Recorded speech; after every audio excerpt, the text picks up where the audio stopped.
الحمدللہ وکفا وسلام علی عبادہ الذین اصطفیٰ خصوصاً علی افضلہم وخاتم النبیین محمد الامین وعلی آلہ واصحابہ اجمعین اما بعد اعوذ باللہ من الشیطان الرجیم بسم اللہ الرحمن الرحیم ان اللہ اشتری من المؤمنین انفسهم واموالهم بان لهم الجنہ یقاتلون فی سبیل اللہ فیقتلون ویقتلون وعدا علی حقا فی التوراۃ والانجیل والقرآن ومن اوفى بعهده من اللہ فاستبشروا ببیعکم الذی بايعتم به وذلک هو الفوز العظیم صدق اللہ العظیم رب اشرح لي صدري ويسر لي امري واحلل عقدة من لساني يفقهوا قولي اللهم ربنا الهمنا رشدنا واعذنا من شرور انفسنا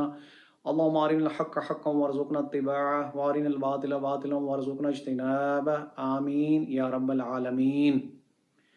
ڈیئر ویورز، آج کی ویڈیو ریکارڈنگ جو ہے یہ صرف ویورز کے لیے ہے جو کہ ریگولر فیس بک اور یوٹیوب پہ ہمارا چینل بھی فالو کرتے ہیں اور ہماری ویڈیوز بھی دیکھتے ہیں، چونکہ گزشتہ دو جمعہ کے جو دروس ہیں ان کی ریکارڈنگ نہیں ہو سکی کچھ لاجسٹک بیسس کی وجہ سے۔ اس کی وجہ سے میں نے مناسب سمجھا کہ آج کی مختصر ویڈیو ریکارڈ کر لی جائے اور اسے اپلوڈ کر دیا جائے تاکہ ویورز کی کنٹینیوٹی جو ہے، ان کا جو ردم ہے وہ مینٹین رہے۔ تو ہماری بحث چل رہی تھی حدیث پاک کے ضمن میں کہ حدیث جبریل تھی جس میں حضرت جبریل علیہ السلام حضور محمد مصطفیٰ احمد مجتبیٰ کے پاس تشریف لائے اور آپ سے چند سوالات کیے۔ مقصد یہ تھا کہ حضور صلی اللہ علیہ وسلم جو جواب ارشاد کریں گے اس سے صحابہ کرام کے علم میں اضافہ ہوگا، ان کی تربیت کرنا مقصود تھا۔ اور یہ حدیث پاک جیسے میں نے آپ کو بتایا کہ حضور محمد مصطفیٰ احمد مجتبیٰ کے آخری دور کی، مطلب آپ کی حیات طیبہ کے آخری دنوں کی حدیث پاک ہے۔ تو اسلام کے بارے میں، ایمان کے بارے میں اور احسان کے بارے میں۔ تو ایک آخری بات جو میں گزارش کرنا چاہتا تھا احسان کی مد میں کہ فاخبرنی، حضرت جبریل علیہ السلام نے حضور محمد صلی اللہ علیہ وسلم سے پوچھا کہ فاخبرنی عن الاحسان، کہ اے اللہ کے رسول مجھے بتائیے کہ احسان کیا ہے۔ تو آپ نے فرمایا کہ کہ ان تعبد اللہ کأنک تراہ، کہ تو اللہ کی بندگی ایسے کر جیسے تو اللہ کو دیکھ رہا ہے۔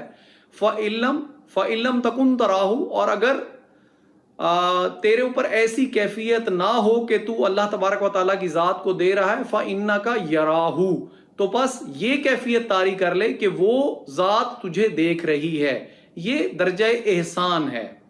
تو درجہ احسان میں بھی میں نے آپ کو بتایا تھا کہ بندگی حد درجے کی بندگی چاہیے، بندگی کے ساتھ محبت کا عنصر ضرور ہو، یہ مارے باندھے کی بندگی اور غلامی نہیں چاہیے اللہ تبارک و تعالیٰ کو۔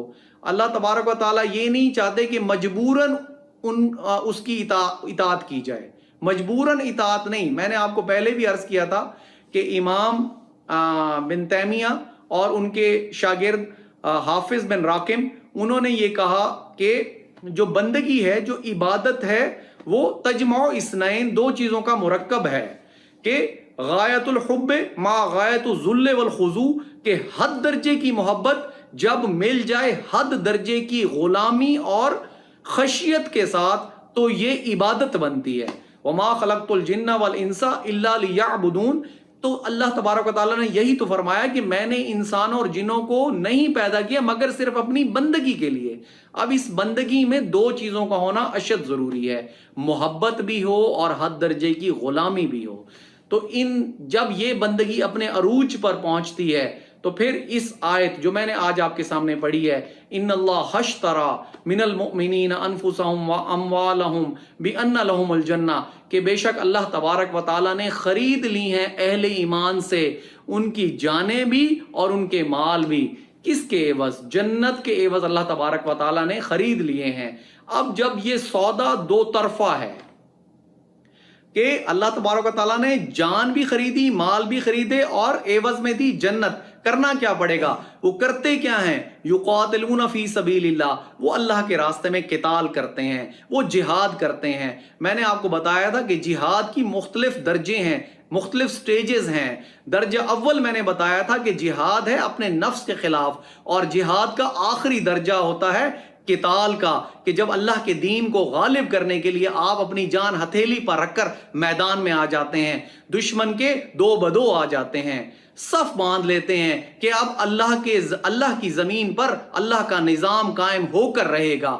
تو قتال جہاد کا آخری درجہ ہے. تو وہ کیا کرتے ہیں؟ یقاتلون فی سبیل اللہ، اللہ کے راستے میں قتال کرتے ہیں، جہاد کرتے ہیں. فیقتلون ویقتلون، وہ قتل ہوتے بھی ہیں، وہ قتل کرتے بھی ہیں، اور وہ قتل ہوتے بھی ہیں. تو آپ نے دیکھا تھا کہ غزوہ بدر میں 70 کفار کے بڑے بڑے سردار جہنم واصل ہو گئے، اور غزوہ احد میں 70 بڑے بڑے جید صحابہ کرام رضی اللہ تعالی عنہما شہید ہو گئے. تو وہ قتل کرتے بھی ہیں، قتل ہوتے بھی ہیں. وعدن علیہ حقن، تو یہ وعدہ جو ہے اللہ کے ذمے سچا ہے. فی التورات والانجیل والقرآن، یہ تورات میں بھی اللہ کا یہ وعدہ ہے، انجیل میں بھی اور قرآن میں بھی. اصل انسان کی عادت ہے کہ وہ نو نت نہ تیرا ادھار، وہ ادھار کے سودے کو مانتا نہیں، اس کا دل ادھار پر جمتا نہیں. تو اللہ تبارک و تعالیٰ نے اس لیے فرما دیا ومن اوفا بعہدہ من اللہ، اور اللہ سے بڑھ کر اپنا وعدہ پورا کرنے والا کون ہے. یہ اہل ایمان کو تسلی دی جا رہی ہے کہ اللہ سے بڑھ کر اپنا وعدہ کون پورا کرے گا. اگر تم اس کے راستے میں قتال کرو گے، اس کے دین کو قائم کرنے کی کوشش کرو گے، اس کے دین کو غالب کرو گے، تو اللہ تعالیٰ نے یہ وعدہ اپنی 3 مقدس کتابوں میں کیا ہے. وہ وعدہ کیا ہے؟ کہ تمہیں جنت ملے گی. اور اللہ تبارک و تعالیٰ کیا کہہ رہے ہیں کہ اللہ سے بڑھ کر اپنا وعدہ پورا کرنے والا کون ہو سکتا ہے. تو آگے کیا ہے؟ فَاسْتَبْشِرُوا بِبَيْعِكُمُ الَّذِي بَعْيَعْتُمْ بِهِ وَذَلِكَ هُوَ الْفَوْزُ الْمُبِينُ. تو اللہ تبارک و تعالیٰ فرما رہے ہیں کہ خوشیاں مناؤ، جشن مناؤ اس تجارت پر جو تم نے اللہ کے ساتھ کی، اور حقیقتاً اصل بڑی کامیابی ہے ہی یہی. ذَلِكَ هُوَ الْفَوْزُ الْعَظِيمُ. عظیم کا لفظ میں نے آپ کو پہلے بھی بتایا تھا کہ یہ ہر لحاظ سے جو چیز بڑی ہو، وہ حجم کے لحاظ سے بھی، سائز کے لحاظ سے بھی، وسعت کے لحاظ سے بھی، حسن کے لحاظ سے بھی، تو وہ عظیم ہوتی ہے. تو یہ کامیابی عظیم ترین کامیابی ہے کہ مومن، اور یہ درجہ احسان کا آخری درجہ ہے کہ جب مومن جو ہے وہ اپنی جان ہتھیلی پر رکھ کر میدان کے جنگ میں حاضر ہو جاتا ہے اور اپنی جان اللہ کے حوالے کرنے کو تیار ہو جاتا ہے کہ اے اللہ تبارک و تعالیٰ، تو نے جان دی، میں اس کا حق ادا کر رہا ہوں، تو اس کرۂ ارض پر تیرے دین کو غالب کرنے کے لیے میں اپنی جان تک دینے کو تیار ہوں. تو اسی کے بدلے اللہ نے پھر جنت کا وعدہ کیا ہے. آپ کو میں نے پہلے بھی بتایا تھا، سورۃ واقعہ میں ہے والسابقون السابقون اولئک المقربون فی جنات النعیم. سبقت لے جانے والے وہ کون ہوں گے؟ اللہ کے مقرب ہوں گے اور نعمتوں والے باغات میں ہوں گے.